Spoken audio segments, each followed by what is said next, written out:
Most of my streams wind up sticky and weird. Yeah, so. well, that's how you have to promote it. That's clipped out of context. Yeah. It's great. Well, we got the be short for the episode. I'm just saying, I don't know exactly how the parachute gets on the puppies yet. We're working on that. There's some technology behind the scenes. I'm working with DARPA. But in the meantime... This was back before stations used to be 24 hours. And so I would get up and the station identification would be on the screen. And the first thing they would run would be Starblade. So I'd be up before the show started, get my cereal and whatnot, Yeah. and watch the station identification.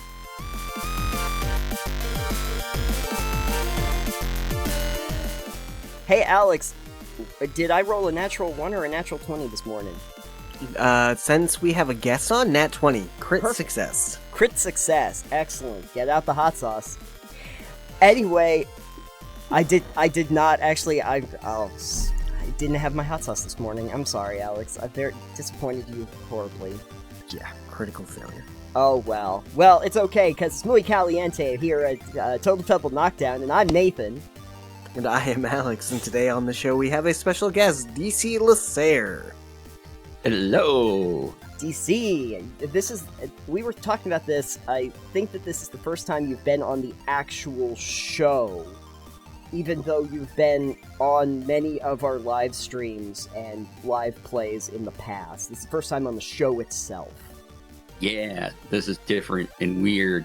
It is weird. But I don't think it's too different. It's fine. we just have to act professional? Well, we failed already. I think we ended that conversation a long time ago, Alex. I think That's that was true. that was an unwritten agreement we had many years ago to end professionalism. That is very true. Down with for professionalism. For those of you at home who do not know DC Lasair, Yes. he is a streamer as well as many other things. Man of many hats, I guess we should say. Would you like to tell people what In fact. you do, since I don't have a comprehensive list? I forgot to make that. Sure. I'll read from my bio, if you will. Sure. Sure. No. Hi, I'm DC. You can find me everywhere under DC Lasair. That's DC Lasair. I'm a producer, streamer, moderator. I do other things too. That I wear a lot of hats. Hats are cool. Wear hats. Many hats. Yes. Yes. The Hatomancer, some would even say. Indeed. Mhm. It is my special magical power. I think when I first really met you was way back during like Rift Hunters when I was involved with Open Legend. Yeah. And you do a lot of production of other people's live streams as well, in addition to your own. So so that's kind of how you came into the zeitgeist. My $5 word for the day. Ooh. Oh yes, don't ask me to define it, but into the space. And so we're really happy to have you here because we wanted to pick your brain about streaming to figure out if we can actually do it effectively in the future. So that's good.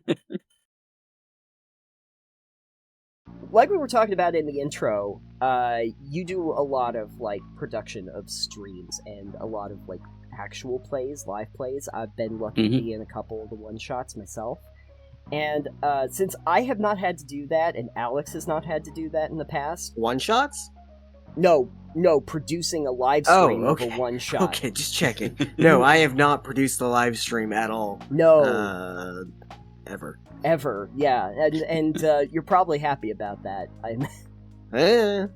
We'll see. Depends on the information I'm about to get. Yeah, I was gonna say, DC, I wanted to find out, kind of soup to nuts here.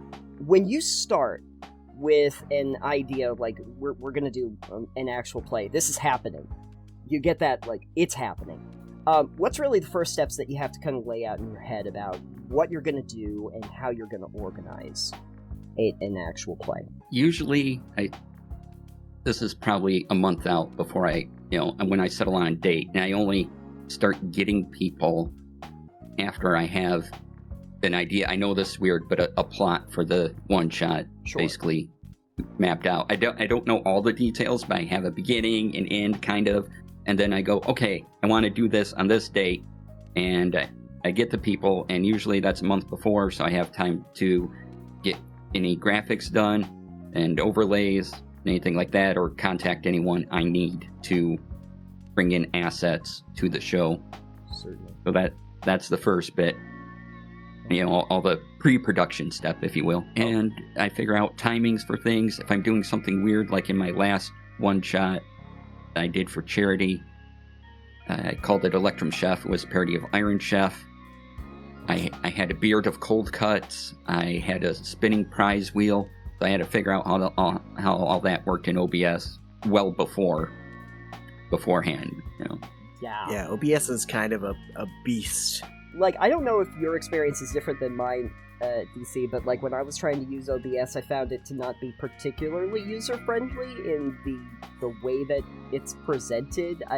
Like, if you get into it enough, like, have you gotten to a place where it feels pretty natural to use?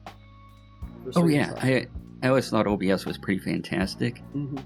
I come from a background of being a video tech and an analog video tech, right? So sure, I was using SVHS tapes, VHS tapes, all that stuff at the public access station, and had a big, huge switcher, and the way OBS worked just sort of spoke to that part of my brain. Okay. So I understood it, and right now, nothing really beats OBS as far as getting a show out there. I was about to ask if you thought OBS was probably the best bang for the buck for video production and stream production. Being free with the amount of plugins it has and the general help you can find, it's very good. There is one sort of up-and-comer that might do well called Meld, M-E-L-D. I think they're at meldstudio.com or something like that. Oh.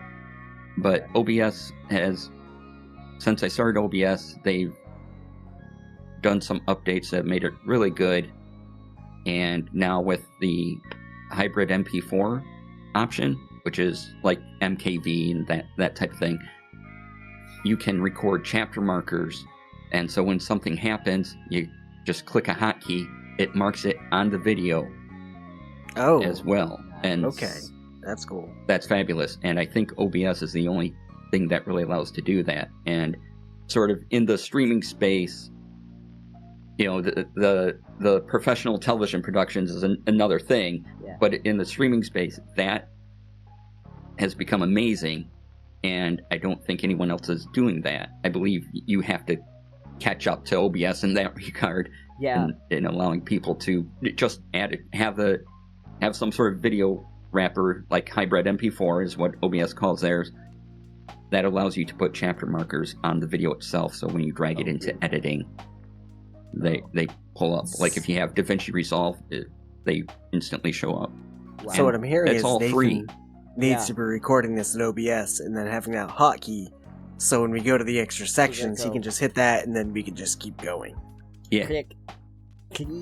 I can see that being very useful because, like, we've done some live streams that are like 4 hours long, and I'd really like to be able to like keep a marker on where things like important happen if I need to break them out for something else. Not that we have a lot of hot takes, but if I did have one, I'd like to put a marker on it so I remember where it is. You have the recording software, you're getting an idea of like Puppy Town or whatever we did the last time, right? The Puppy Town mysteries, I'm going to call them now. You have all that. That's about a month ahead of time. So now the process of getting players, because I imagine, similar to me, like anybody's kind of like geared up to go and play a silly one shot. But do you have ideas about who would work well in certain scenarios that you're putting together? Also, on that, do you have an idea of like what kinds of players you'd like to have in there? Like not necessarily just who, but like, personality types maybe that you'd like. I mean, since a lot of what I do is free, or I'm hired by someone else to do it, I sometimes don't even have to worry about the cast. But as for me personally, I've been in this space a while, I've made some friends, I'm like, hey, I think you would be fun. You seem to enjoy my puns in your chat. So So come on over. That's the big test. Do you find me funny? Yeah, exactly. If someone Feels doesn't like find it's you funny, test. they're not coming on. They're not going to be a good fit. Sorry, we're not doing this. I can't. I told you a knock-knock joke. You did not laugh. Out. Out. I hope we're not doing knock-knock jokes, though. The night is young, Alex. We're No. gonna get to the knock-knock jokes later, and you will laugh. You will I'm going to burn the door laugh. down. Knock, Please knock, who's laugh. there? Door's on fire. Ah, there. I'm going to be Jeb Bush right now. Please laugh. Great callback to 8 years ago and nobody cares. Okay, so I kind of know this process just because, like, when you've asked me to do these before, but how do you pitch something to a player kind of going, okay, so it's like Iron Chef, right? But there's, like, a guy that has, like, a beard that's made of, like, meat, and it's actually Electrum. And so this is, so you're going to create a character that's going to be, like, fantasy chef in this world or whatever.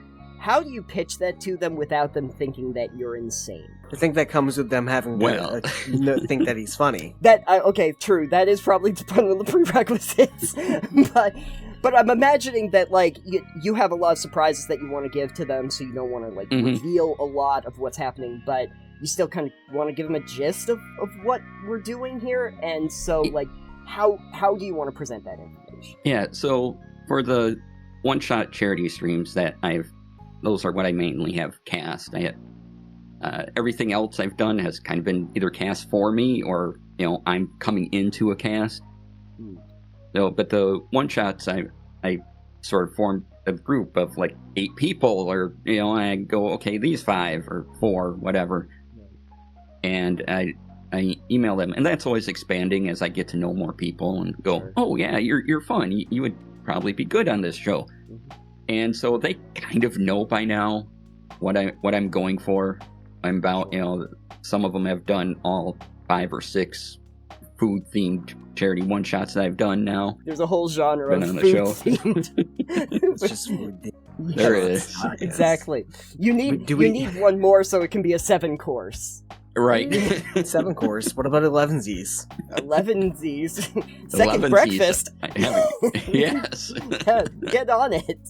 We need Actually, more. it's Second Breakfast Club, Oh, okay, sorry. and that is the premise of the next show. Yeah, the food live Second streams. Breakfast Club. The food live stream cinematic universe we're building here. This is great. It's perfect. Excellent. Okay. But I usually have the charity picked out, and so I say, okay, it's for this charity, and like for Electrum Chef, I just explain it's going to be a parody of Iron Chef. There'll be 3 rounds, just like the Iron Chef show. Appetizer, main course, dessert, and Sure. I give just a general outline of it, and I save surprises like the meat beard. I didn't tell anyone I was going to do that, and that's at the end of the thing, and no one sees it either because I turn my chair around. And I put on this fake beard that I glued cold cuts to, and then I spin back around. Did you have to take a shower after that? Like, No, no. Oh. there is this thing you can get called food glue, which I discovered because my Google search was how do I stick meat to my face, right? And Somebody is monitoring your Google searches now. So- I No, got it. food glue is a thing. There's somebody at like the FBI kind of going, we got a problem here. I'm assuming food glue is different than the meat glue that we have, though. Oh yeah. I wouldn't know. I just found Okay. food glue. Okay. Well, meat glue is a thing to like make meat and stick it together so it is like one coherent meat. But it's not something you want to inhale because your lungs are meat. Right. So Your lungs just get a little sticky. It's fine. they get a little stuck together muscly, yeah. Yeah, don't Yeah, want that. I'm one of the rare kids that has never eaten glue, so Oh. I didn't have that attraction to it.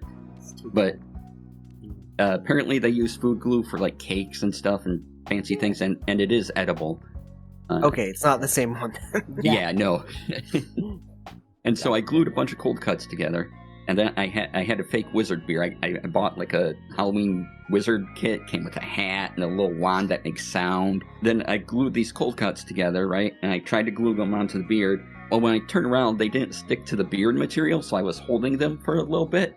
Oh. And then I decided that was gross, and I had to let go of the cold cuts, which stuck together. That part all stuck together, but I just couldn't hold them anymore. And I had to go get up and wash my hands because it was sticky and weird. Show business, folks. Most of my streams wind up sticky and weird. Yeah, so. well, yeah, that's how you have to promote clip it. That of context. Yeah, that's great. Well, we got the short for the episode. How much buy-in would you say not you personally, but do you think someone should have from their players for a live stream, for an actual play? Because a one-shot is one thing. You can kind of go, we're going to do an Iron Chef parody. That's pretty easy buy-in for a one-shot. But you've run a couple campaigns as well, right? Yeah. So how much buy-in do you think the players need to be able to... because it's different than running a game at home with your friends. Because you're doing it for a camera. You're doing it for a stream, a production. You're performing for an audience.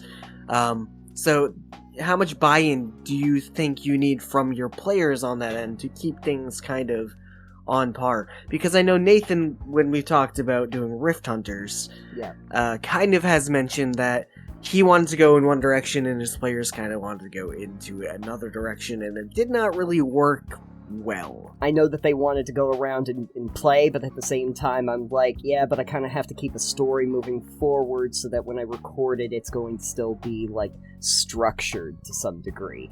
So, like, I had to kind of, like, keep that in mind. I'm kind of curious about this, too, because on a live stream especially, you're in a process of, like, you have to keep things moving, keep things going so that people are entertained in real time. How are you able to pace that? The general process is, okay, here's the game, here's the general premise. Like, when Nathan was on, it was basically detectives looking into weird things, and we have a story, and we all understand we need to move that story forward, so sometimes we don't have time for, this character exploration over here, or this over here. We kind of have to truncate that for the show to get where we're going by the final episode of the season, because I usually have a general idea of, depending how many episodes I have, I'm like, okay, this needs to happen on these episodes, and I do care how they get there, but I wanted to say I don't care how they get there, but that's not exactly true. Not true. Yeah. I want them to be at a place, and they can do whatever between here and there, but eventually understand this is a story, and to move the narrative forward with all of us happy, I do need you to be over here, right? At this episode. So it's a lot of talk before going on, saying, okay, this is what we're doing, or sometimes even in an episode, I'm like, okay, this episode, I want to wind up here. Yeah. And so everyone has that expectation, and everyone so far that I've dealt with pretty much understands it's a show. Yeah. We're not here to have snacks, take breaks, make every joke in the world, and reference all of our material. I will say that, like, one of the things for me listening to live plays that people do, a lot of what pulls me out of that is that exact thing. When the people at the table will make all the jokes out of turn and just kind of break up the flow, I think. So I definitely appreciate when either it's done in editing and some of that's pulled back to keep the flow, or when just the group understands that we can't take all the time to chatter amongst ourselves just as players and friends. So I definitely understand that. That makes a lot of sense. So, Alex, I mean... I was just going to say, so Alex, what you're saying is that a stream needs a flow.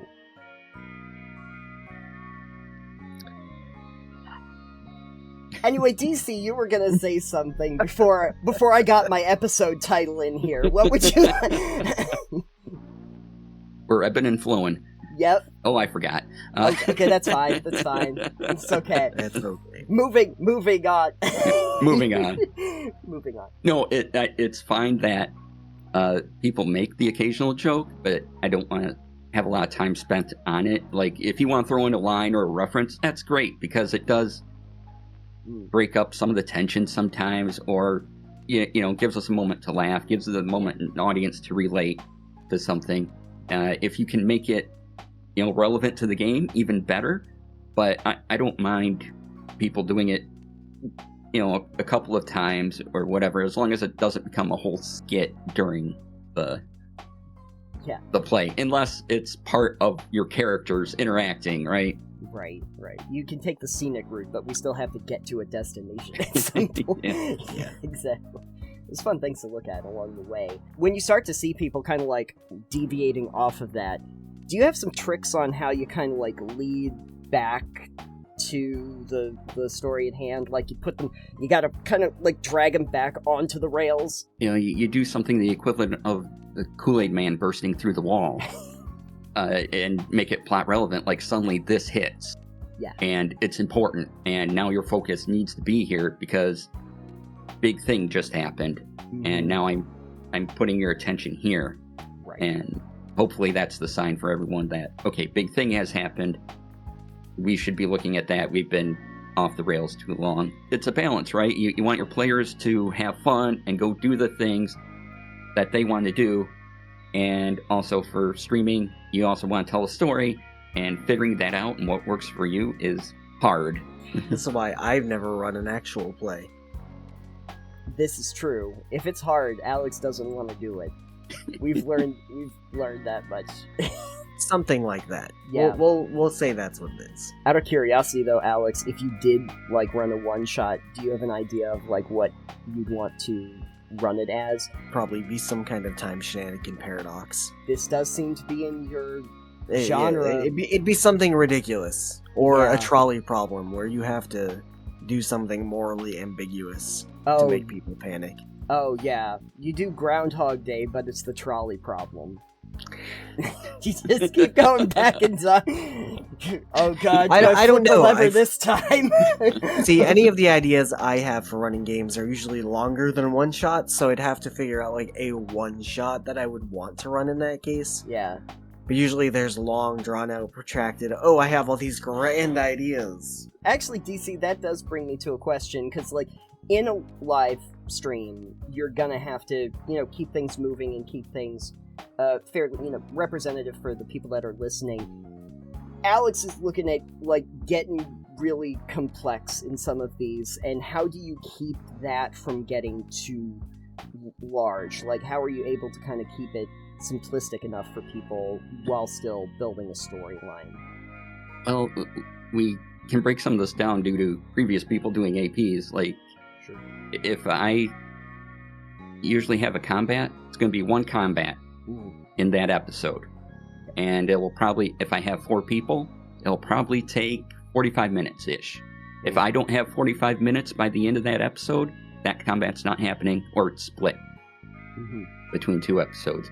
Yeah. You have only so much time to do things, because you want to give your people intros and introduce the show, any recap. So say that's about your first 10 minutes or so of a 2-hour thing. So now you have, an hour and 50 to tell your story. At certain time markers, I have certain things that happen when we transition from one place to the other. 30-minute increments usually works for me. So at 30 minutes, we need to be here. At an hour, we need to be here.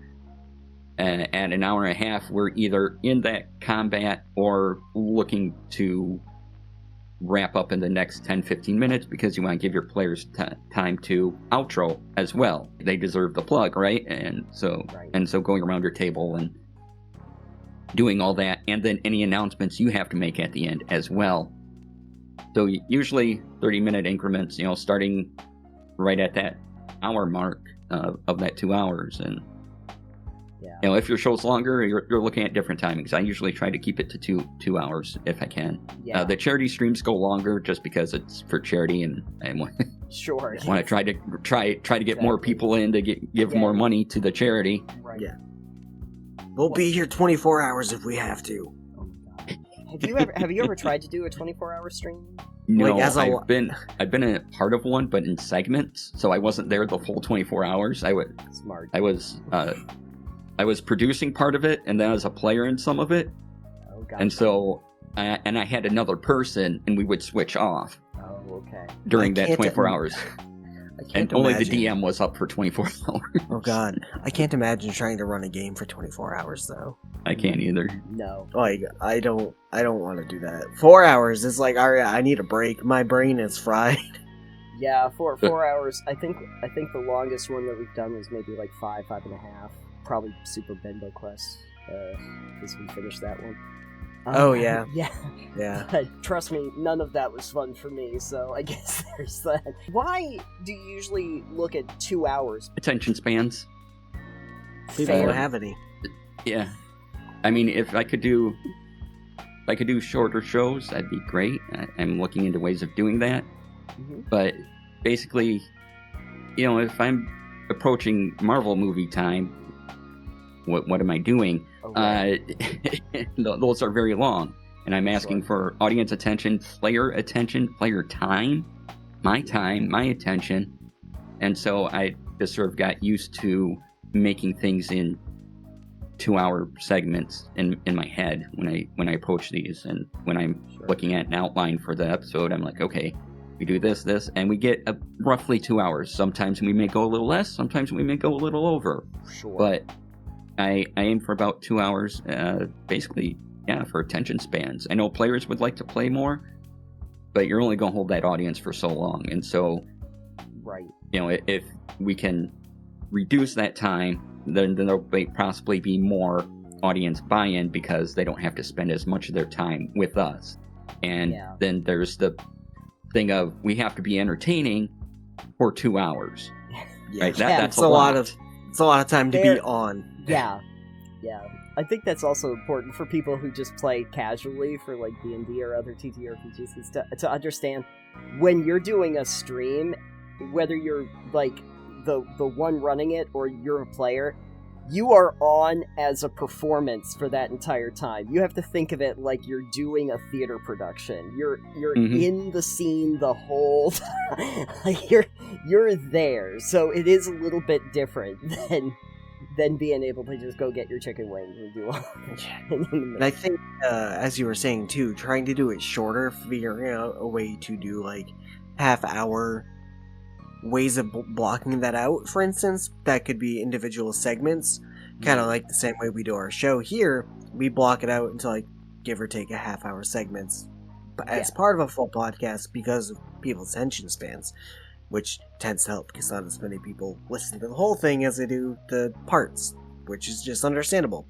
But doing that for a show that is made up of playing an RPG does seem like a very difficult task, unless you were to have it scripted out. I don't think anyone wants to script out a game and play that. Like, that's what video games are for.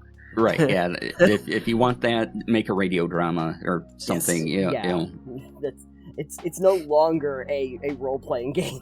It's actually, you could probably do it as if it were a drama, an audio drama of any sort, and then portray it as a role-playing game that is an audio drama.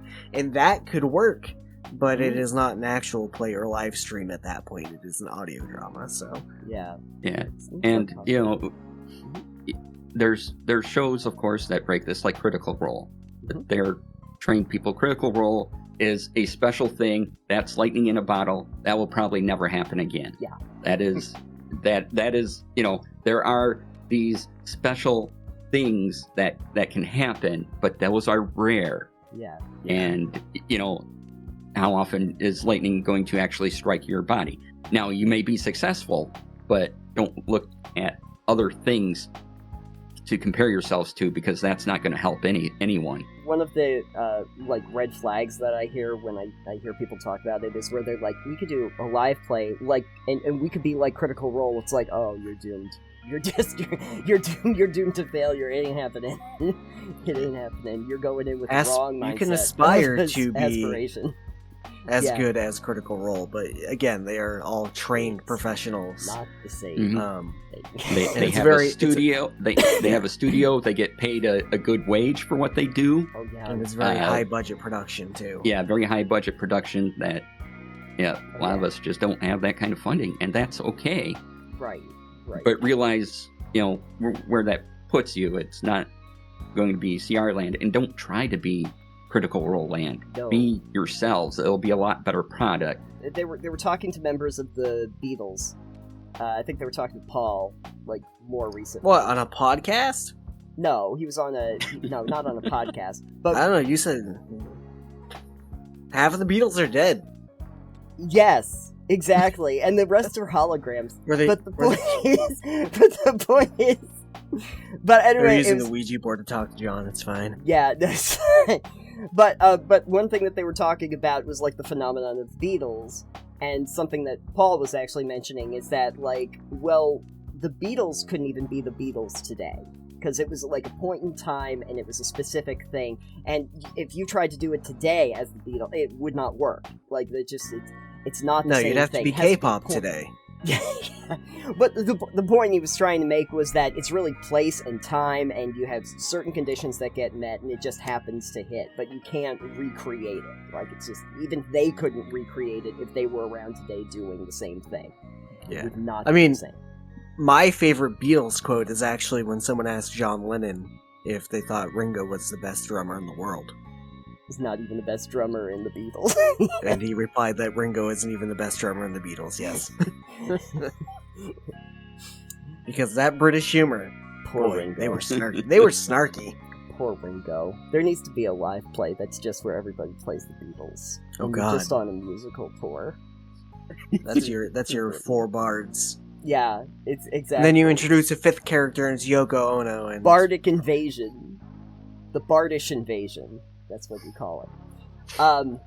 But if you're looking to do like a half-hour like live play, there's also the possibility you could do it like a sitcom. You run it like a sitcom, and then you can have your breaks be the laugh tracks that come in. How many laugh tracks do you get? That's your inspiration. You get your inspiration. I would think, as far as timing, 45 minutes to an hour is probably going to be a good spot to be in. Sure. Otherwise, 2 hours is good. But if you want more people to kind of binge your stuff, I mean, they could binge it for longer than your episode is. So, I mean, I do this. I watch a show that's an hour long, but there's more of it. So I wind up 3 hours in watching that. Yeah. Yeah, you're in I it. do this then. at work. You're right. Yeah. Yeah. It's weird how that works, but that's Yeah. what we find ourselves in. And so if you're binging something, think about the time you're doing that, and are your friends doing an actual play? Could you support them in that way? Sure. Watching that too. Yeah. And I wanted to go back to scripting real quick. Is that there is, and mentioned this previous, there is tiny bit of it, but not like lines for actors. You can talk about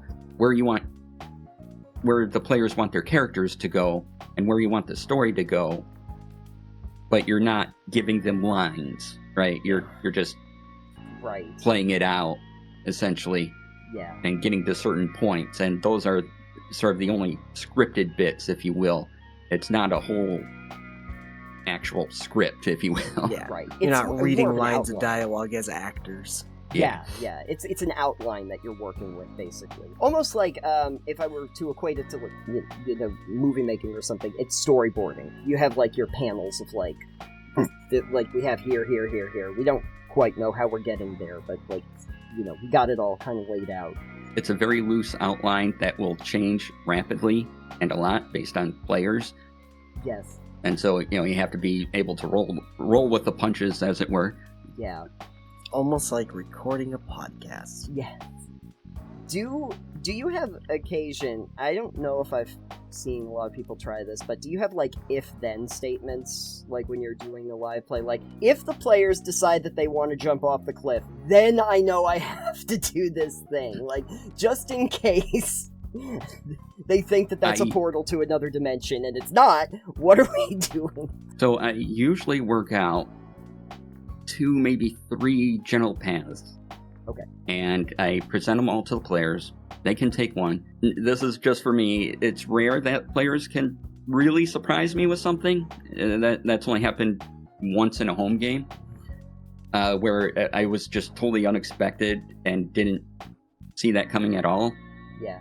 But in general, 2 to 3 options. They generally go towards one or the other, and so I can kind of shape around that, and then I go, okay, they went this way, and now, but these bits they didn't cover are still happening, but without their interference. Got it. And so those are happening in the background now while they're resolving this thing. This is how I move my outline around constantly, just based on player whatever they want to do. Now I just want to try and surprise DC somehow. This is my goal. This is your goal? I enjoy making people go, I didn't expect that at all. Yeah. But no, I like that. Giving them a couple options that are viable and then having the other parts of it resolve or potentially complicate things is always fun. Like I ran a werewolf game on stream, and I had 4 episodes, and they had different paths they could take. And by the end of the 4th episode, the path they didn't take came up and kind of wrapped up the whole segment. It came back in a big terrifying way, but because they had a couple things they could solve, right? And there was only so much time for them to solve something, but these other things were happening as well. And so, as horrifying as these other things were, they at least did some good somewhere, but because they didn't hit this other thing, it came out big and terrifying. I love it when it's big and terrifying. That's my favorite thing. Who doesn't? We talked a lot about the one-shots and, like, limited runs, but you were saying that you also have done, like, longer campaigns online as well? Yeah. How do you have to figure that out? It's basically, you were saying, if there's a combat, there's one combat for a stream. Are there certain elements that you want to try and get into every, essentially, episode of the campaign this is going? Not necessarily. If I need certain thematic notes to hit, if you're trying to build tension, there's things you do to build tension. If you want to make something dark, there's things you do to make things dark or light or more comedic, right? So you just put those in that make sense to the narrative you're trying to tell. And if you've watched movies, you've seen these effects before. Creeping sound along the walls before you see the thing. You can introduce that before you show the thing, and then that's in the back of people's minds that there's this creepy skittering sound coming around. Yeah, it's the bomb under the table thing. Like Hitchcock talked about. Yeah, and like I said, just having an outline, knowing how many episodes you have to do a thing, is incredibly useful because or at least you should have some idea of what the end looks like. And be prepared to change that end based on what the players do throughout. Sure. Like, all this is changeable, right? You kind of have an idea of where you want to go. If you actually get there, it's another idea entirely, but you can come close. And you can get there, and you can still have that thing happen in the background and come back around eventually and surprise the players with it. It's kind of like putty. You get like this ball of putty, and you know that the elements are there, but you're shaping it into something over the course of time, and you don't know exactly what it's going to be at the end. Yeah. Like in Power Rangers. Right. Putties are in Power Rangers. Putties are in Power Rangers. Oh, Lord. I was going to say later. It's like the opposite of a TV series that goes, we don't really know how many seasons we're going to be running for, so we're just going to keep rolling with it. As opposed to, like, going to a show like Gravity Falls, where Alex Hirsch went, I have this one set story I want to tell that takes place over a single summer and 2 seasons of show. And when it's done, it's done. Yeah. And many TV shows are like, well, we potentially have a season if we don't get canceled before that. So that's what I'm going to write to. And that's why that first season is so great. Sometimes dramatically ended, is because they have no idea if there's going to be more. Yeah, so a lot sometimes of the shows... they want to tell a story, and that has a lot to do with financing and viewership and a bunch of other things. So there have been so many shows that'll end on cliffhangers at the ends of seasons because of that reason. Yeah. It's like, well, we have a jumping off point for the next season if we get another season, and if you don't, well, the audience is screwed. I think Stranger Things, I was watching a thing recently where they were like, yeah, the Duffer Brothers pretty much like were like, this is a season, and it was meant to be like the one season, but then it's like, oh, everybody wanted more. Okay, we can figure that out, like, afterward. We'll make it work somehow. I think it's definitely, I think, easier, as you said, if you know, like, how long you want it to run, how many episodes, and the plot and where you want the ending to be, definitely feels like a lot easier to go, okay, I have a beginning, I have what I want in the middle, the different points I want to hit in the end, so that definitely feels like it's helpful. Yeah. And going back to the putty thing, you mentioned you're playing with putty. Everyone at your table is at your table, because we're talking virtual usually, is playing with that putty too, and informing what that end looks like as well. So, you want some structure just because it's a show, but you also need people to contribute to whatever that final form is, and have room for that as well. It's like reverse Jenga. You're not taking blocks away, you're adding more stuff to it. That's still Jenga. You still add the blocks back to the tower in Jenga, Nathan. No elements are taken or are brought back. Or moved or lost. It's Jenga conservation theory. It's conservation of Jenga energy, yeah. It's a theory in quantum physics now. Do you have just any general advice about, like, if people were looking to dig into doing one of these live plays themselves, would the advice be run, basically? It would be grab a shovel, because it helps you dig, Nathan. It digs your own grave. Yeah, we've talked a lot about pre-planning, and my biggest piece of advice is timing is important. Yes. You had generally, for whatever reason, in this streaming space we usually have about 30 minutes before the show starts to get everything organized on the producer end, to get all of the people in the place on their overlay, to make sure they sound good. Sure. You have 30 minutes. And use that time wisely. If someone's late and they don't give a reason why, I'm like, why were you late? Life happens, right? You're probably going to be late occasionally. That's fine. But if you're consistently late, that puts everything off, because a lot of times, depending on how you're putting your show together, you have to wait for everyone to get into the call before you can place them. And then everything you have to do after that is now delayed by however long that person was late. Yeah. And then you want to hit that 2-hour mark, keep a timer, keep looking at the clock. So when I'm producing someone, I put in the back chat, hey, we're at 30 minutes. Hey, we're at an hour. Hey, we're at an hour and a half. Hey, you got 10 minutes left. Yeah. Just to get them to their points they need to be, and we can wrap up and do all the things we need to do after that. So timing, look at timing, think about timing, and how important that is to your story. Yeah. Timing is everything, which is why I'm going to now do a 3-minute pause that just makes no sense whatsoever right here at the end. But dead air for 3 minutes. Yeah, that's the content you all come here for. My question for the end of the segment is actually just to ask anyone, if you do have any other questions about doing an actual play or a live stream, to let us know in the comments down below, because if we have DC back on sometime, I can use that as questions so I don't have to think of them. You're really going to be saving my brain power more than anything else. His attention span too. Squirrel! No. Anyway, no. Let us know in the comments down below. We were talking about this a little bit in the previous segment, DC, but charity live streams. You've done quite a few of those in the past, and I was curious about that, because I don't really even know the process that you have to go through in order to, like, set that up, talk to the charities. When did you originally start doing charity live streams? How long ago? And why? Why would you do such a thing? And why? That was also a follow-up question, but yes.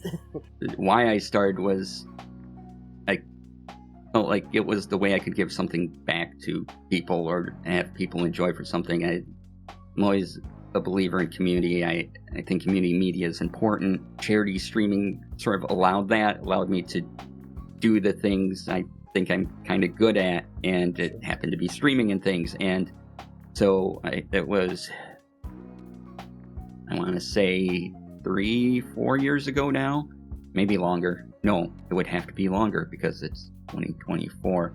So 5-6 years ago now, as I math, there was a group, and they were focused on charity streams. And I had been a moderator for a time, and I got part of this group. They're like, yeah, we're just doing, picking charities and doing that. And that's how my first show came about. Someone else was producing because I didn't know the stuff at the time. And that was my first live campaign, but was always, looking to support a charity out there. And then eventually I got to the point of producing things. And then I'm like, well, I like doing charity streams. It's fantastic. And you don't even really have to approach the charity because Tiltify is an amazing service, and they have charities listed there. And you can just go, okay, we're going to support this charity. I like this cause. I've checked them out. They do great work. And so I make a Tiltify campaign for that charity. And that way they get all the money. I don't have to worry about it, which was a big thing. I'm like, I don't want to have to think about trying to get, where the bucket of money goes, and then how to get that to the charity. Right. Yeah. A service like Tiltify just takes care of all that for you. You pop the link into chat and go, okay, donate here. Yeah. All the money stuff's out of your hands. Don't have to touch it. That would be a headache, I'm sure, trying to be like, money, where does it go? How do I deal with it? Yeah. Gotta move it from point A to point B to point C, and oh my god, it went to point 7. Yeah, we didn't even know numbers were involved in this, but now we're here. Yeah, exactly. Point 100. Where'd that come from? So that's good. So Tiltify kind of takes away all of that back end stuff, so that you don't have to worry about that. So now you're concentrating on the live stream itself. Now, the question I have is, when you're doing this for different charities, are there certain requirements that you have, like in terms of the time frame that you're doing, or is this really just stuff that you decide when you set this up? This is the sort of stuff you decide. I will start the campaign. I will publicly tweet out the campaign maybe a few days up to a week before the show comes on, but I've already had that URL and everything planned out for, towards the beginning of that month, or that 3 weeks in, or whatever the time frame happens to be. And then I tweet out and say, hey, if you can't make the live stream, donate here. Right. And then if you can't make the live stream, here's all the details. When you get to that point, do you start to think about theming your game based on the charity that you're doing it for? Do you think to yourself, okay, we're doing the charity, and it's to keep puppies, to allow puppies to get go into a parachute, and they get to parachute off. I got to make a campaign that's about puppies. So you're doing a charity about puppies. So you're gonna do a campaign about puppies? Is that what you're getting at? Yeah. Why can't we have the puppy campaign, Alex? I'm just saying that I'm trying to set up a charity in a live stream right now of an undisclosed nature. And I want to have ideas about how we're going to do it. I'm just saying, I don't know exactly how the parachute gets on the puppies yet. We're working on that. There's some technology behind the scenes. I'm working with DARPA. But in the meantime, for you personally, don't even start, Alex. Anyways, out of curiosity, though, is there thought behind the process of like building a one-shot or something like that when you've picked your charity? There's a little bit of thought of, okay, there's topics that this thing covers. Is that something, do I want to hit on any of those, or are those things are void? Am I even qualified to talk about any of that stuff? Sure. Or do I just want to make a fun game and realize my own struggles with the thing and just have the charity be a side thing and give everyone a fun time? And I'm usually on the side giving everyone a fun time. And so I try to build things that way. Again, I already kind of have the story in mind and the charity like a month before I even think about getting that stream online. Sure. Here's a question from me. have you done, or do you think it's possible to do a live stream where you, for charity, where you also have the ability to let the people in the audience, say, donate money to have certain things happen in the game?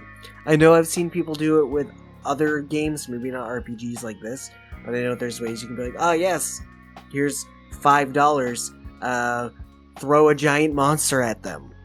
Yep. Which may So, not be ideal. with Tiltify, combat, so. you can set up donation incentives, and you just have your Tiltify up in a tab or another window, and when that donation comes in, usually other people are looking at that too, other players, and so they can say, hey, $5 donation in, so I get advantage, or someone gets advantage, and that's part of the campaign I build ahead of time is, okay, what happens at these dollar amounts? And you gotta be kind of reasonable with it and know your audience, what they're willing to donate usually, and I don't usually go above $50 because then, that can be way too much for people. But, if you have neat things in 5, 10, 15, 20, 25, in, $35 ranges, that's usually pretty good for a lot of people and can get a bunch of donations. And I also had a donation on the Electrum Chef parody stream that we talked about earlier, where I set up a prize wheel.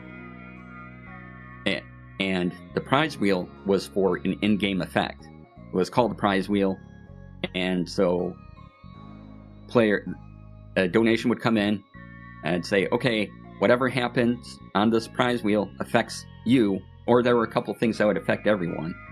And I had it set up so I could just hit a button, the wheel would spin, it popped up on screen, wheel would spin, whatever it landed on happened, whether that was advantage, disadvantage. There was 3 or 4 fireballs on the wheel. Jeez. And fireball hit everybody. Fireball came up a lot. Yeah. Yeah. This sounds like a very typical D&D experience. Donate $1 to cause someone to re-roll the last roll they made. Yeah, exactly. And they just keep donating $1. $50 later, they've done 50 re-rolls, and it's like, alright, well, this is bottlenecking this game. I feel like I would end up being a targeted player. It's like, we're gonna make Nathan do this. That's not a bad thing if it's for money. No, that's true. That's true. It's just make Nathan live in hell. And Actually, that's a different question. Is money. In a charity stream, is it good to have players not necessarily be polarizing? You don't want people to be polarizing, obviously, but is it good to have players have their characters be adversarial, perhaps? So that some people will be like, oh, I really love this character, I want to give them advantage. And some people might be like, oh, this character, I really love to hate them, kind of deal. I want to make them suffer. The heal. Give them disadvantage. Make them fall prone. Or as we learned, supine. Yes! There's supine now.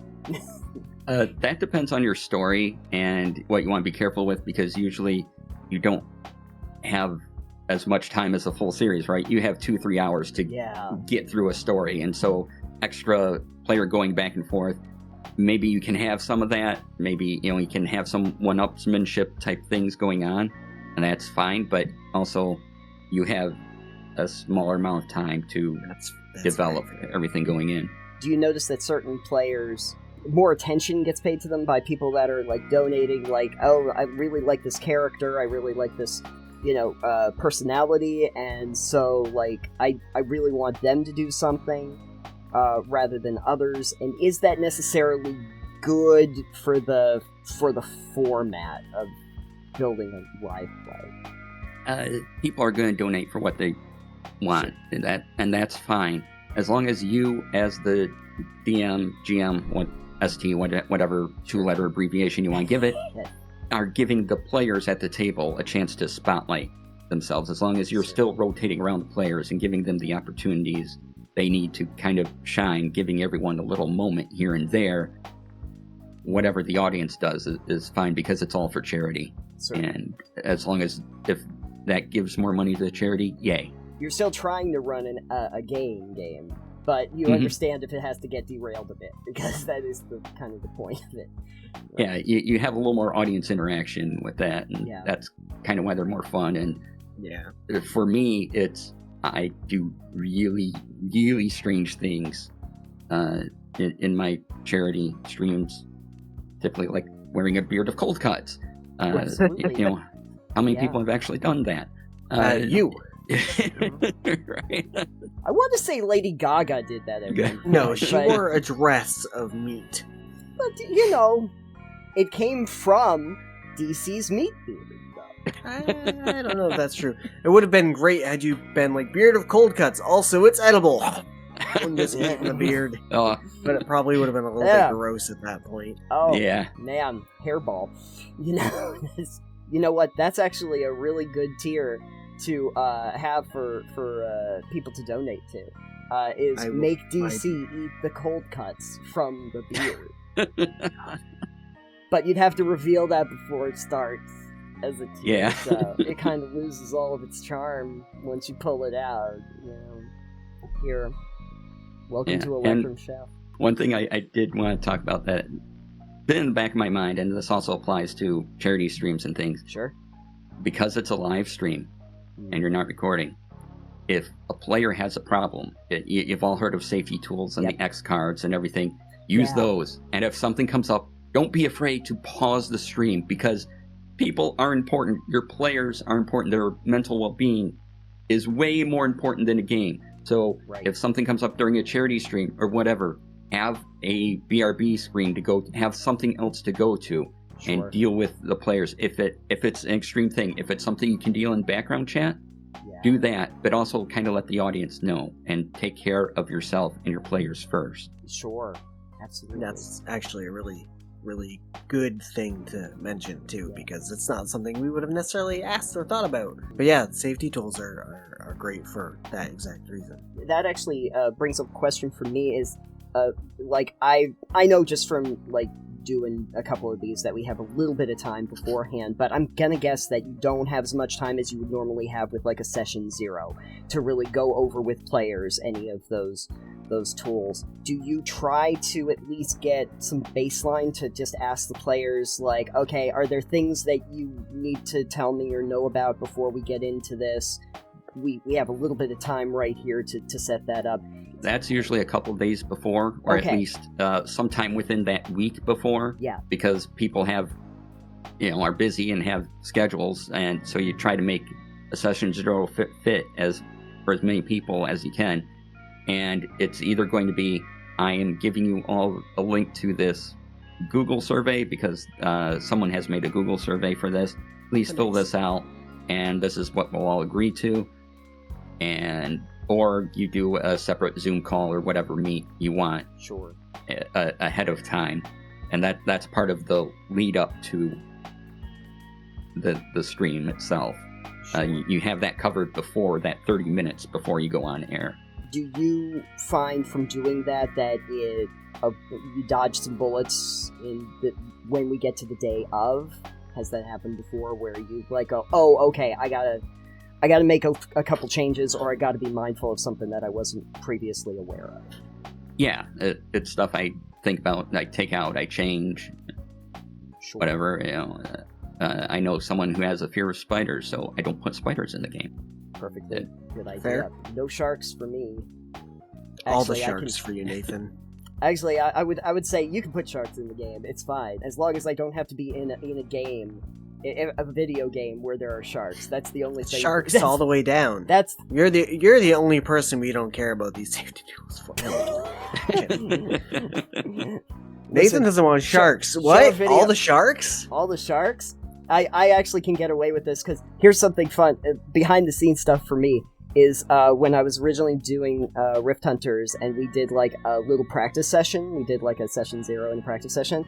I made a little scenario for them where they were on like they were on a research vessel in the middle of the ocean, and the monsters that they were fighting were called snarks, and they were just really snarky sharks that would like just sit in the water and make like just like really like sarcastic comments to them, and they would fight those. So I'm I'm not averse to having the shark be something in a role-playing game.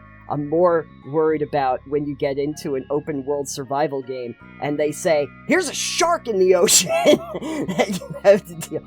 Not getting in that water. Done with this game. Sorry, kids. Not happening. Anyway, what were we talking about? We were talking about charity streams. Charity streams. Yeah, we were talking about Charity charity streams. streams and how they're all about sharks. But what I'm hearing is Nathan wants to play a shark game for charity. all the players are sharks. No, I meant like a video game. Oh, yeah, no, that's great. You're gonna make me play, like, the Shark Attack games or something, or Depth. No. Thanks for that. No. Just watch me freak out on Yep. on air. That's what people For come tw- here for. For 24 oh, it's a 24-hour stream? Great. You're gotta make so much money for charity, Nathan. Oh, better. But Nathan hasn't been on camera for 6 hours. Where'd he go? where'd he go? I don't know. The Sharks are the star now. So that's good. We kind of get all that stuff out of the way, in the moment. What are you thinking about, like, when you're taking care of the audience itself? They're, interacting with you, chat's going, you're getting a lot of donations in. What do you have to be conscious of when it comes to the audience participation and how much attention or priority you're going to be giving to them in terms of the stream? So your main job is to have your players buy in. Yeah. And if you have your players in, your audience is going to find that entertaining. And when to pay attention to the audience is, are you using a sound effect? Is that getting annoying to them? Can they hear things? Can they, they're tech support, they're there to have a good time. They also want to, if they can, donate or at least make aware of the cause you're going for. Right. Because having that, sometimes you can only, spread the link. So having that link go off in chat and being able to do that, encouraging them to do so, and to take time to donate and put in little plugs, encouraging Sure. audience to donate every now and then. And just to get a feel of how things are going. Are they laughing? Are there smiley faces in chat? Are they feeling tense if it's a tension moment? Last time I had, again, Electrum Chef, because that was the most recent thing I did. I had some prizes in mind, and I had people who donated some, and then some people go, could I give away this? I make these things. How about I'm like, sure. You want them to contact you? And so that's perfect too, is just talking about prizes that come up that you have the bandwidth to deal with. So I have a scenario for you. You're running a charity stream. You've done all your prep, all your telling people you're going to do it, and you start the stream and nobody shows up.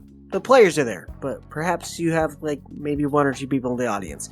What do you do to help spread that and get people engaged and get people on? Because I know that's not necessarily in your control, but what are some things like you would do if you're like, we've got like 2 people in the chat?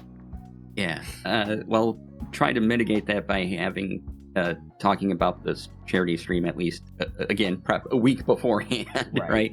But if only 2 people show up, only 2 people show up. I mean, I still want to do an entertaining show. I'm there to do a show and raise money, and whatever dollar I can get is fine, because if it's entertaining, it was entertaining for those 1 or 2 people. Sure.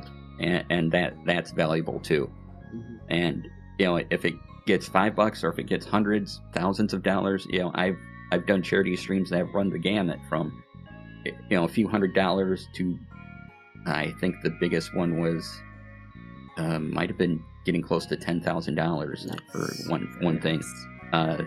I was just producing that one, and that was all the people on the screen mostly, but any money for the charity is good, even $1, $5, and we're all here to not only support the charity but also have a good time. And so if no one shows up, I'm at least going to run a game. I'm going to have the charity go for a little longer, so if people can catch the VOD on YouTube or later on my Twitch channel, they can watch it and still have an opportunity to donate, and maybe get a few more donations in that way. Mm-hmm.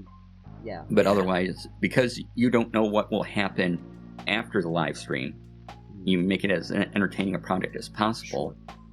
And then you can go, okay, we ran this game. It's a pretty good game. Please check it out. Here's the VOD. You can still donate to the charity here. and check it out and Sure. spread the word as much as you can. Absolutely. And that's really all you can do. Do you get your players or the people that are in the game with you to also spread that as well, I assume? Yeah, I ask Hopefully. the players. Yeah, I send out an email to all the players and like, here's all the links. This is some of what we're doing.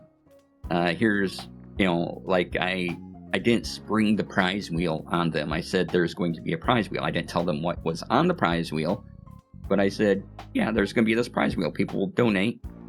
They'll spin, and then whatever comes up will affect either you or the entire group. If you ever wanted to make Alex or Nathan do something in a video, this is the perfect opportunity. See, I'm thinking what you do is you give your players incentive. Be like, hey, we're going to do a thing, and each of you try to get people to donate beforehand to give you a bonus to your character on the stream. So, like, if you come in, like, I've got $500 worth of donations already, your character gets, like, a +5 sword or something like that. Just things to give you little bonuses to make it just more interesting. And encourage people to be like, I like this person a lot. Let's give them a huge edge, or maybe even a detriment. You've got a limp. Sorry, the You've got a rocks limp fell for the whole on you. game.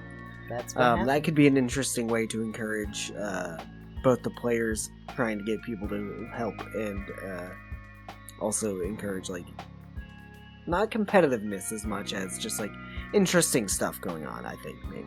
That could be a fun thing. No idea if it would work, but it'd be fun. No. I am curious though, DC. Have you ever had a case where the players will donate money to a charity live stream to make their character do something cool? Because I feel like that would be a me move. No, Yeah. I've had players donate to affect other players. Oh, but- good, great. Or just donate. That's fun. That's Nathan's just selfish like that. But you don't have to tell the audience or the other players who donated that $5 for that thing.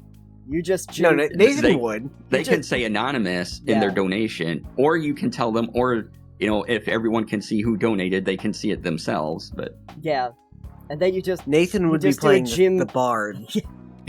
you do a Jim And he'd go, Halpert I'm to the donating camera. $5 to give myself advantage right now. Yeah, exactly. I mean, it's $5 more for the charity. What do I care? Yeah, absolutely. Just And kinda- to be Don't fair worry. to Nathan, if that's what you did, that would be very much playing into that bard character. Oh, absolutely, exactly. I like It's the like- idea. I like the idea of a bard that has his little case out in front of him to get donations, but he just keeps taking money and putting it in himself. He just reaches into the case, pulls out all the coins, and then tosses it back in the coins when someone's looking. Look, We're doing someone well. gave me. That would be a Max move. Yeah, that would definitely be. You've got the cleric who's sitting there talking to the camera as if it's God, and going, here's some tithe for you. Please give me a blessing. DC, I guess the question I wanted to wrap up the segment on was just like if people were thinking about getting involved with one of the charity live streams, maybe not necessarily running it, but where would they be able to find out what live streams are going on? How would they dip their toes in the water to really get involved with charity live streams? Sometimes people put out casting notices on Twitter, so follow people in the TTRPG space on Twitter. You can even reach out to me, and if I have a charity stream coming up and I've seen some of your work, and I can add you to the pool of people, and if I think you're a fit for that stream, be great. Okay. But Speaking of, Yes. another great place to post charity live streams if you have them. For you, DC, we have a great promotion channel for you. Feel free to use that in our Discord sometime. You do. Just be like, hey, do a charity live stream. Come join us. Yes. Yeah. Hopefully And someone will join. Yeah, Discords are great. There's a lot of Discords with promote a thing channels. Oh, yeah. So if you're looking for people, Absolutely. get in that community and start chatting. Let them know who you are.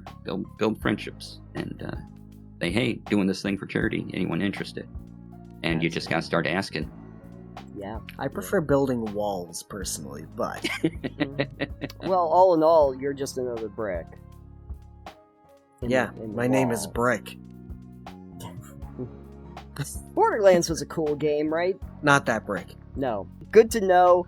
And yeah, I guess Alex kind of just promoted this kind of at the end, but if you are in our Discord, We do have a promotions tab for some of the people that are around, like DC. Alex is thinking now. I'm just pondering. There's a beard stroking going on right now, and I'm very concerned. Listen, as the beardiest member of this podcast right now, I am allowed to stroke the beard.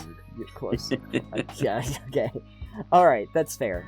Anyway, while Alex figures out what to do with his beard, let us know in the comments down below if you've ever checked out any charity streams and what elements you liked in them. Because we're always looking for good ideas on what we could do. So just let us know in the comments down below. On what we could do? On what they can do. Oh. I believe in them. But I feel like it's a universal us. I'm using the royal we. The royal we. Yeah, exactly. Got it. It's a gold-plated toilet for the royal we. The gold-plated porcelain throne. Yes, exactly. Don't let the corgis drink from it. We've been talking about some real technical stuff last couple segments, and it's been very informative, and I want to thank DC for that. But we thought we would go a little retro in the last segment. Do something a little bit silly and fun. And DC, you are... I'm just going to say you're an aficionado of, like, 80s and 90s cartoons. Yeah. You can dispute that if you would like. Oh, no. Oh, okay. Like, real quick, like, top 5. I need to know, like, top 5. What are the best cartoons from the 80s and 90s? Hot take. Can we also add in, like, the early, like, 2000s to 2010? Yeah. What are you trying to get into the top 5?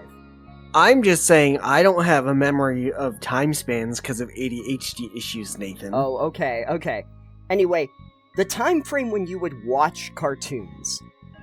So up until current day, I assume. Yeah.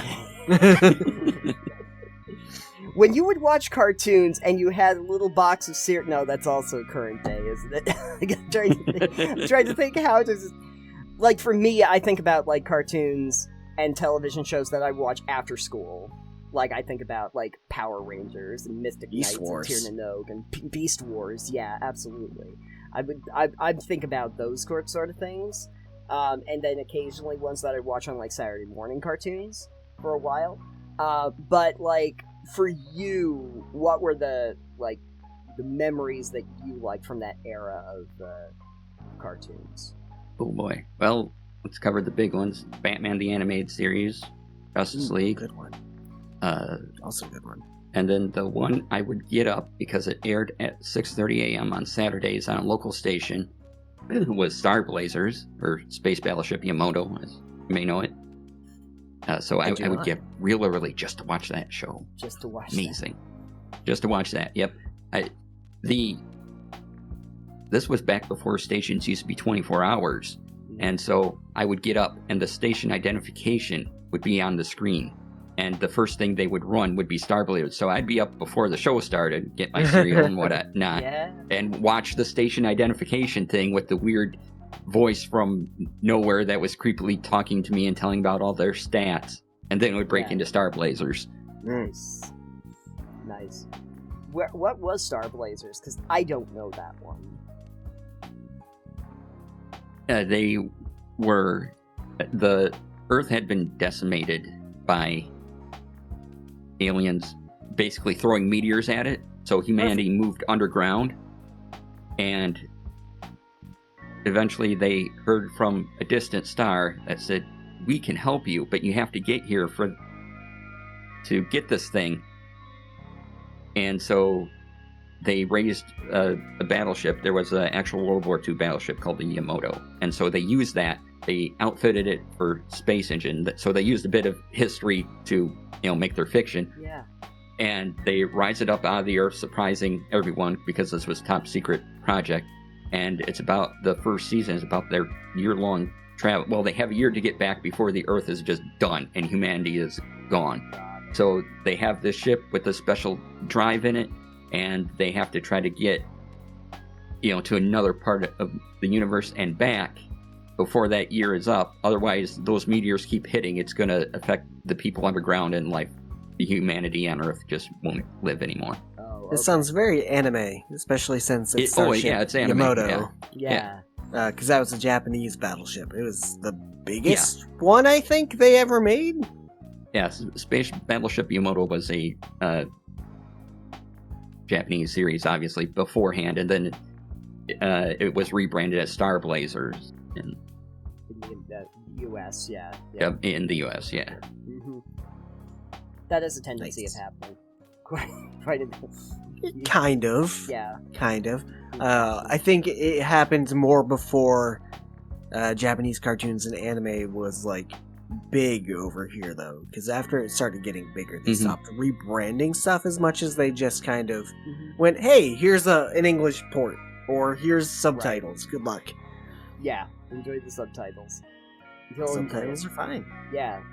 Sometimes. I can't keep up with subtitles. Yeah, I can't read and watch a thing at the same time. It doesn't work. Reading is hard. No, it's ADHD means I cannot focus on the two things at once. Yeah, that's a common problem I have too, actually. I want to watch things, but I'm also reading at the same time. I'm mostly thinking of, like, with Power Rangers, where they reused so many of the scenes from the original Japanese, but then they put in the American actors when they... For the storyline parts to mesh it in together so they could reuse most of the footage and re-air it as Power Rangers. There's my childhood memory. Coming home from school and watching Power Rangers, and then whatever other Power Rangers clone would inevitably come after it for whatever they could come up. And the one that stuck with me was the Mystic Knights of Tir na Nog. You and that one, you've mentioned that several times in the show before. I know. It was good, though. I think what stuck with me was Beast Wars when I was younger. And that and Justice League I definitely watched a lot. I have vague memories of Batman the Animated Series. Like, I watched it, but, like, my memory sucks. Right. The original Teen Titans. Sure. Always a really good one. Yeah. I remember Sonic the Animated Series. That's unfortunate. Yeah. He loved his chili dogs. So much. All the time. Anyway, so that was my experience. I think most of what I saw was like the live action stuff. I didn't see as many of the cartoons. Here's a question on that same note, but on a different side of that note. Since we're talking about retro stuff, as it were, DC, did you game much back then in ye olden times? Oh yeah, I had I had an Atari 2600. I had an NES. And then eventually I had an S, yeah. I had a friend who had the Atari 2600, and we would go over there because I was like, oh, video game console. And then I had an NES, and I was like, now I'm the cool one. Yeah, we had an NES. We had an NES because I've got two older sisters. Yeah.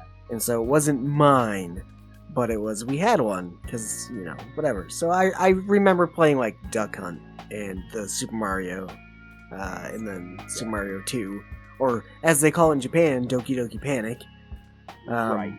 And then Super Mario Bros. 3 was when I played insane amounts of, I think. Also, the Who Framed Roger Rabbit NES game. I was over at your house when we were playing the Who Framed Roger Rabbit game. I remember Were you? that. Yeah, I was there at one point.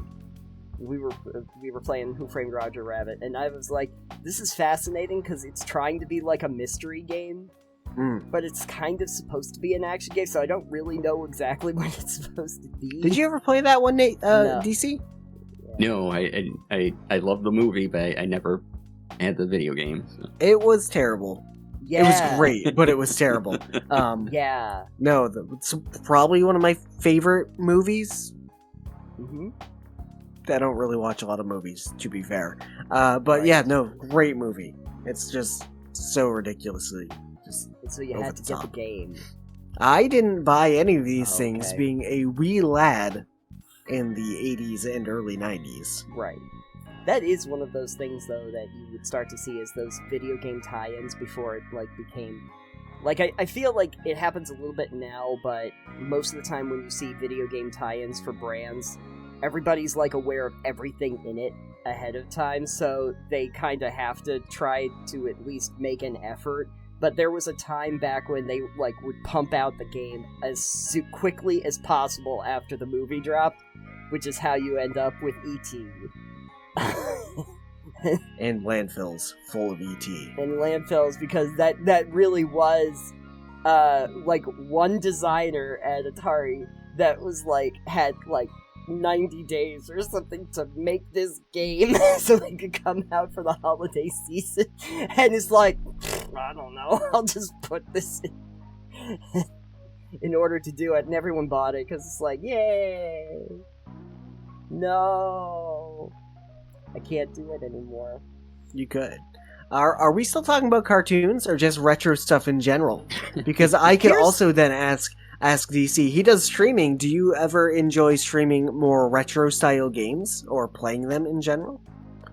There are a few I'll play. I don't usually stream them. The original Legend of Zelda is my favorite game one of my favorite games of all time. Mm-hmm. And so a couple of years ago, it was like my birthday week, and I'm gonna play my favorite game. This is what I'm doing this week of my birthday. So yeah. But usually I try to play more current games. There are some retro games I'll play off stream, or try get one of those Capcom collections. Oh yeah. Have you tried any of like the more modern games that are reminiscent of like Legend of Zelda? I've seen a couple around that are like. Oh yeah. Yeah. Yeah. I enjoy adventure games like that. Sure. Yeah. I know there's a pretty big resurgence. I guess it's not a resurgence. Just like retro aesthetic games, pixel graphics, and that kind of style. I'm not really a big fan of them typically. I'm not totally sure why. Like, I grew up with these types of games, but like the games we have now that can do so much more are more interesting to me. So I don't know how either of you feel about like retro inspired games. There's only a few pixel art games I like. You gotta be doing something neat with the pixel art for me to be engaged with it. A lot of games I see, and like kind of a similar feeling to you, Alex, is that if it looks more like a Saturday morning cartoon than a 8-bit thing, I'm more into it. But so for a pixel art game to grab me, it has to do something neat. Like one of my favorite games now is Vampire Survivors. That's all pixel art, and that's fantastic. Oh, yeah. And the terrible. The Record of Lodoss Wars game that came out a couple of years back. That was one of my favorite. I also really like Record of Lodoss Wars, which is an anime based on a D&D game this person played. Oh, really? Okay. Yeah, because in Japan, you had this thing where people would write down, almost like a precursor to actual plays, that they would write down everything that happened in their campaign as a story, and those would get published. And so Record of Lodoss Wars was based on the creator's D&D game, where he wrote these, and these stories were published, and then there's a manga and an anime to it and everything, and so it became quite popular. I feel like there's a lot of transfer over. Like me, personally, just to answer your question, Alex, I don't mind pixel graphics, because like Stardew Valley, Vampire Survivors, like there's a lot of the pixel art games that I do play quite a bit. Although I really do appreciate, and I really loved it, seeing more of like the hand-drawn art style, where it looks like an actual, almost like Don Bluth or something, where they really try to make those sort of things. Something like Spiritfarer that has that kind of graphic art style, just beautiful, and I like and I like some of the cell shaded stuff, because like Borderlands is a big one for me. The stylized stuff that isn't I think realistic. Style has a big play on those for me. Similar to, again, what DC was saying. You have to be doing something interesting or special, I think, for like some of those retro styled games. Or even I see games that are like PS2 aesthetic, and I'm like, I lived through the PS2 era. I don't want to look at PS2 aesthetics unless you're doing something fun. I don't need fixed camera angle games unless it's a game I played that was fixed camera angle back in the time. Like if I go back and play Soul Reaver or Legacy of Kain, I can deal with it. but like I think Crow Country was a big one that came out that had the PS2 aesthetic and the fixed camera angles, and I saw people playing it or watched a video on it. It was like, oh, I'm like, I couldn't. I can't. I'm like, interesting, but it's just no. Yeah, not the tech. Yeah. It's like the original Alone in the Dark was that. It's very reminiscent of like that, like a Silent Hill maybe kind of deal, or Resident Evil kind of deal. But it's like I can't play something that feels like it's from 1996. Right, especially if it plays that way. I've had those experiences too. It's like, no, there's a reason why we updated the control schemes so that I can actually move the character with an analog stick instead of moving it with... Yeah, there's a reason. Sorry, Gothic. Anyway, but what I wanted to wrap around back to is how all of these things actually have influenced your live plays and like live streams and the content that you want to create, because I can tell that it's kind of influential on you, DC. So do you think about any of those elements, and do you try to incorporate any of those into making an actual play or a live stream? Getting into big creative process here, I'm sure they do, though I may not necessarily think of it at the time as related to something, and later on go, oh yeah, that I'm basing this on something I saw Bugs Bunny do, or Animaniacs. Sure. Or just sort of that silliness, especially for the charity streams. I kind of want that kind of chaos, that same feeling of just weird things that happen, and yet you're making it fun, and somehow you're telling a story at the same time. And just drawing on that bizarre things, especially early animation by I lost the name. Guy who did Betty Boop and Popeye. Oh yeah, I don't remember who it is, but the Fleischer brothers, like Max Fleischer. And so just kind of how bizarre those things were, where everything was alive and bouncy. You know, the hat rack would help open the door and would just be bouncing there happily. Yeah. And so things like that, and then you can evolve that into sort of the kind of strangeness and weirdness in something like more recently Over the Garden Wall. Yeah. Which is fantastic if you haven't checked it out. And where you get this sense of this chaos, but it's the structure of the chaos and the weirdness and kind of creepiness that goes in. And anytime I can drag into those feelings, I'm sure it's the influence from one of those things that I've seen. I get the impression that like pretty much everything from our childhood that we absorbed from games and television and movies informs a lot of what we like, which might be the reason why there's always like a retro movement like of about like 30 years back. Well, yeah, it's nostalgia as part of it. I think for what DC is saying, some of that like cartoons and stuff definitely has inherent chaos to it because of the unpredictability of what you can get away with in cartoons. Mm-hmm. So for adding some of that zaniness, it's like, what happens when I do this? Oh, well, an anvil falls on your head. I don't think that's something you might do in a game, but like just the unpredictability and just the absurdity of some of the things you can do, sure, definitely plays into like stuff you might have seen in like Bugs Bunny cartoon. I know we're a little short on time, but I did want to ask one little thought experiment before we wrap up, though. If we had to take a character from one of those cartoons, who would really make a great like RPG character to play? I have one if everyone else is still thinking. Yes. Alright. Mandy from the Grim Adventures of Billy and Mandy. Oh my god. Why? Oh, because she enslaved the Grim Reaper by being a sassy little bitch.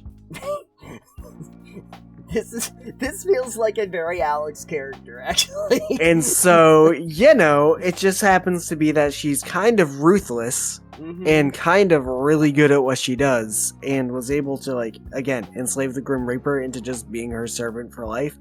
Yeah, kind of a character that would figure out a way to ruin everything. Mine is a cheat because it's one I've actually done, and it's a Teenage Mutant Ninja Turtle. Because I did indeed have a campaign where I literally just made a turtle that was a giant glowing turtle monk and shadow monk, and it was based on Teenage Mutant Ninja Turtles implicitly, and I basically made the story around Brand as one of these turtles, and it was a lot of fun. But they kind of lend themselves to like a combat oriented system like D&D anyway, so it was very easy to do to make that work. The one that came to me immediately was He-Man, because you get to be a barbarian, you get to have a big sword, muscles, you wear this weird grass skirt thing. Perfect. And a chest harness. And you're a prince. Yeah, you get that haircut. You get that haircut. You get to do weird strength-based things that don't make sense. You get a cat. You get a cat, maybe. Maybe you get I have a cat that just meowed over here. Meow. And you get to do that weird meme thing where you're going. Yeah, exactly. Yeah. That's the opening to every episode. I do doubt I could do a He-Man thing for a whole campaign, though. Yeah. You'd have to get all the Masters of the Universe involved in that in order to make a campaign. Yeah. Somebody's got to play Skeletor, though. Someone needs to be Stinkor, yeah, and Leech, and Stratos. You need a Stratos. I don't remember all the characters in He-Man. It's probably for the best. I don't know if probably even the people in He-Man remember all the characters. So what I'm really hearing is that we need like an 80s era cartoon inspired D&D campaign. Oh god. To bring in characters. Indeed. Yeah, absolutely. What's the plot? Oh, you need to kill Skeletor and and Rita Repulsa at the same time. Make my Skeletor grow. Now it's giant Skeletor. All of the evil kids cartoons characters have banded together for a league of evil, and you need to stop them. I have another idea too. It's the Truman Show, but with cartoon characters, and they realize that they're in a cartoon, and they're trying to escape from the cartoon now. I mean, that's just Who Framed Roger Rabbit, but too damn. But also, could be a great plot for a thing. You realize you're in a cartoon, and then you can get away with all the zany things you want to do. Basically, if a character wants to do a thing, they roll for it, and if they roll good enough, it can happen. I pull an anvil out of my purse. Roll for it. Yeah. Bing! You anvil. Modify the wild magic table. Yeah. Yeah. Right like that. Somebody get on that. If you've done this, you let us know in the comments down below. And also the question I asked at the end of this is, if you can think of a character from like your classic cartoons that you used to watch that you'd like to play as a character in an RPG, you let us know in the comments down below. And obvious, and why is it Roger Rabbit? Because he's got a hot wife. She's with him because he's funny. Personality is everything, folks. Anyway, so just let us know in the comments down below who you would like to play in an RPG. We will not actually do that campaign, just in case you don't know that. There are no current plans to do that campaign. Well, I think that this has been a very productive episode of the show. We've learned so much. Anyway, DC, if folks wanted to find more information about you or the streams that you do, where could they go? You can go to dclasair.com, dclasair.com, and have all my links there. You can also find me streaming on Twitch, Monday through Fridays, 3 p.m. to 5 p.m. Eastern Standard Time. Come on by, do video games. I build Gunpla. Fridays are Tech Fridays, so if you want to find out more about what we talked about earlier in the show, stop by on Friday, and I usually talk about tech related to streaming there. Perfect. Yeah, if you have more interest in this kind of topic, that would be probably the best place to go to do the tech streams. And Alex, if folks wanted to find more information about Pebble Knockdown, where could they go? If you want to find more about Total Pebble Knockdown and not DC Lasair, great job, my voice. You can go to TotalPebbleKnockdown.com. And feel free to check on our Patreon with some additional bonus content and stuff coming out earlier than most people would see them. Full episodes before any of the individual episodes drop. And you can also find us on every podcast app known to mankind. Please rate and review and subscribe where applicable. And you can find us on social media. I am at Citanium. I am apparently still at EXP Limited, and our show is still at Pebble Knockdown. DC, do you still frequent social media things as much as they burn down? The Dead Bird app? Indeed. Yeah. Yes. I am on the Birdie app, DC Lasair. I am on Where the Skies Are Blue, DC Lasair. Yes. All of those places. All those places. Go and check that out if you happen to be by, if you frequent. So, DC, thank you for coming on the show and illuminating us. We appreciate it. Yeah, thanks for having me. Yeah. Thanks for coming. It's been a long time in the needing. This is a long episode in the making. We're glad we finally got to do it. And thank you all for joining us. And so, until next time, thank you for joining us on this not a live stream. That sounds kind of like a live stream. And we're going to be out of here in exactly 10 seconds. Goodbye, everybody! 3,